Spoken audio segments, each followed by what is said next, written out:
马太第二章，你们说本地をヘロデもヤヨとベツレヘムネユタヤをイエスもピオチラブタチョンヨハもイミとエスモムハナホツムホタエルサレムイヘトウチョシヨマンアヤヨチテ本地タチョウユタヤもヨネヌimza aiti ta esmom hana o tsongeo hasi mimza na o uhtan eho ohkui isi takli to herote eni mo na no oha maksusemu atsuhu oya tahosa ta Yerusalemu mo maezo oha maksusemu isi tu atsaha eteo na to herote o saisi cho ho i o le ma cho hi o seiso isi tuocho si nte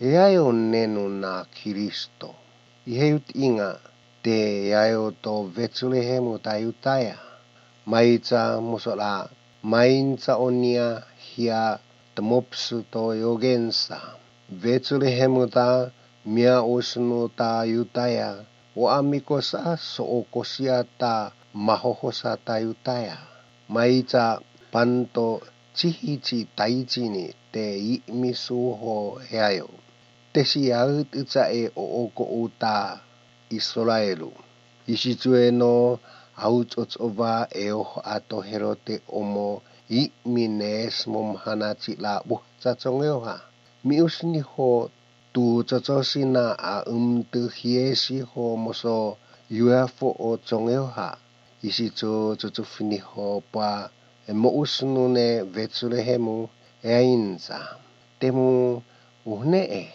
umemea lai imanauko hotamutsu e dua tamu e isutao tauko ko maezo usohom ohkuyu ihe tadi eni mitu e ohu nemio I ohe aiti ta esmom hanachi tsongeoha mioiva ho UFO avinano papoevu ho engotsa etsu hato isi yoni yayoto oko mitu tosuvo ihe aiti o tsongeoha itso a tus a kaibu ho aveovei mitu himemuto emo aiti o oko hoi o inoshichi Maria zum otsungoyu hop ohkui e okoeni ihetsu pavi o tovoisia pepechi matsutsuma tuyafa o king konamusngau hoi o os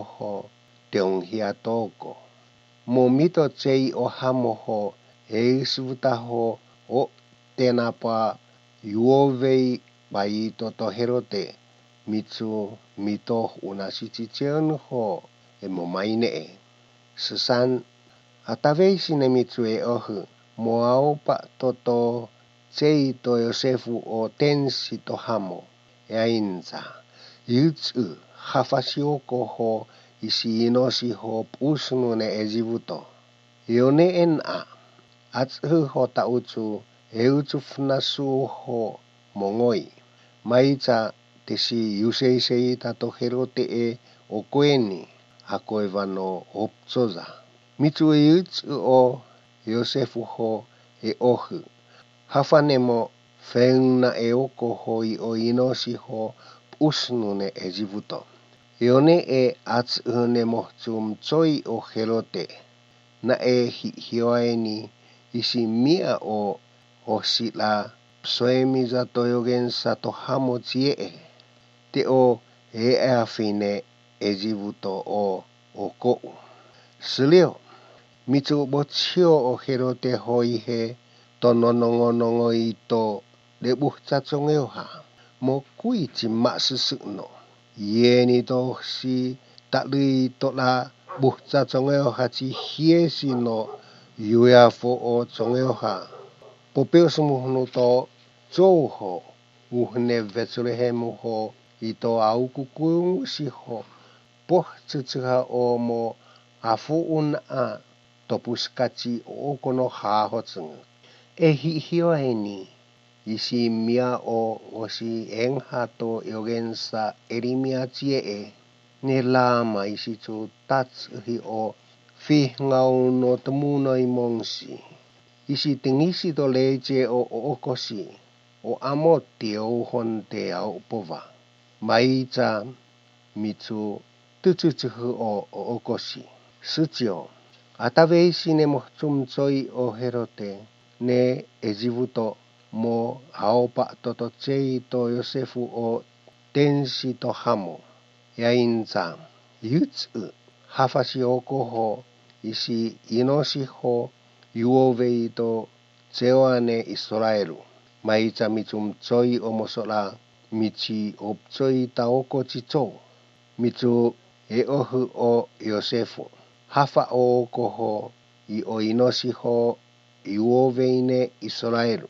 Maita hoisi tatsuhito Yosefu o atilo homo biuski to amosi ti herote ho honte ta yutaya. O amus me tsu ho uhnee ataveisi o hamo isi ivaha ieni to tsei ho eisuta to Yosefu. Mitu auto efungu ho uhtamia usnuta Galilaya. Yontola ya inza nazalo ti hosa hotsu no tsumu. Na eni isi mia o ohela hato yogensa ti Tehela ya inza zou nazalo.